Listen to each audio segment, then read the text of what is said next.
Pregame.tv. I am so excited. We're switching over from football to baseball to on 3.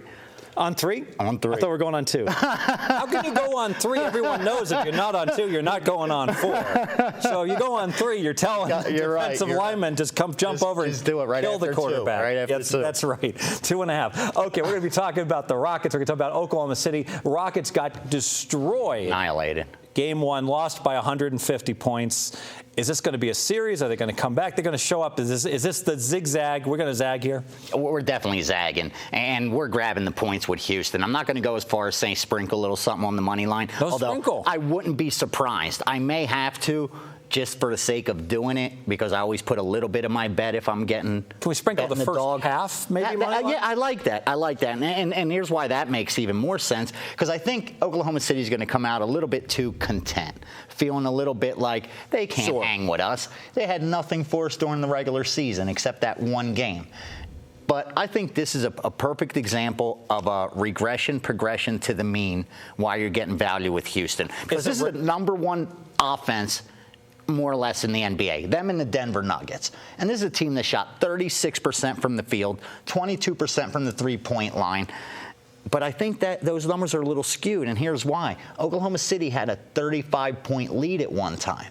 So all of a sudden, any game planning, any kind of running plays, it goes out the window.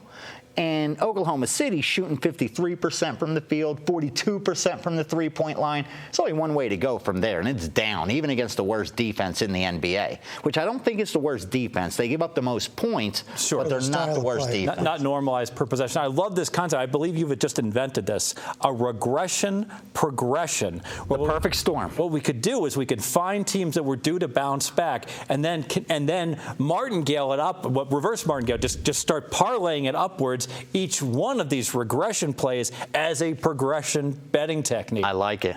I like it too. What do you think of it, Brian?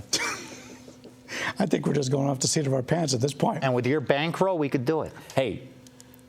It could be done. Bankroll is bigger after. It's so much more fun to be doing these videos when you're winning. Right. There's nothing that sucks worse when you have a bad week and then you come in and you're going ahead and it's frustrating but fortunately that hasn't been the case. So although we did have one real rocky week with our videos, but for the most part we've done okay. And I mean, come on, everyone. If you look at Houston, no one played more than 30+ minutes, 33 minutes. This is a team that's rested, just didn't care about the game once they got that far behind. They already figured, let's look at game 2. And Oklahoma City was like, let's celebrate with our fans. Let's make them look worse than they really are.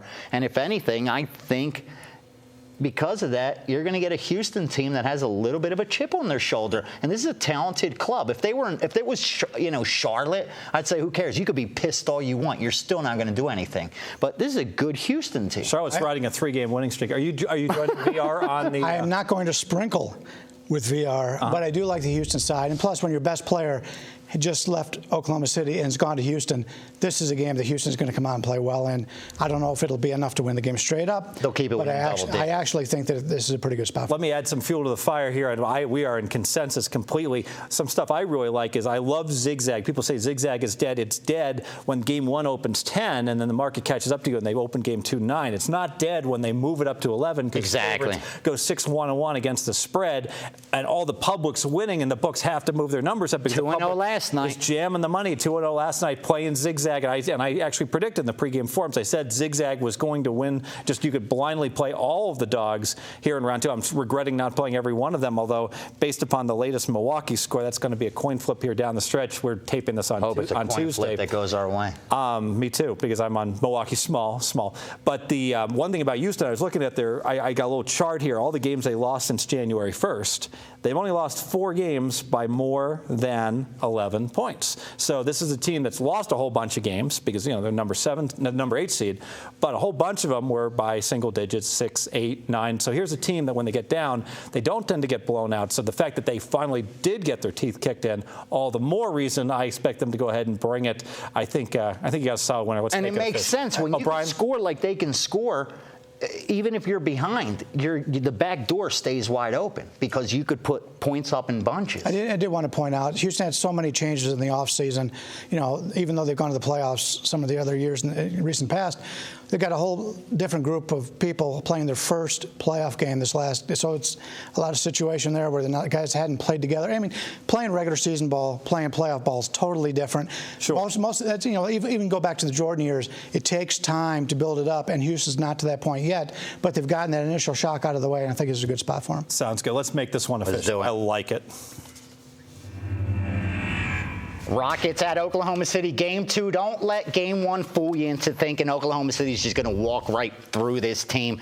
11 points is way too many to lay in Game 2. We got the perfect storm, regression, progression, with Houston looking to progress towards the mean, shoot a little better from the field and the three-point line, and Oklahoma City, who's already reading how good they are, believing they're going to walk right through this team. Expect a little regression from them from the field and the three-point line. Grab the little 11 points. Sprinkle a little something just so you don't feel foolish if Houston ties this series up. Excellent. I like the play, and I think, and we're all in consensus, which has been a rare thing. So it's a lock. Stay with you run out of money. We run out of money. Stay with us. Pregame.tv. First time here with the Tuesday group that I've been involved with. We are going to give you not only the side, but we're going to give you the winner on the total on the upcoming Lakers San Antonio game. Stay with us. Pregame.tv. I wanted it.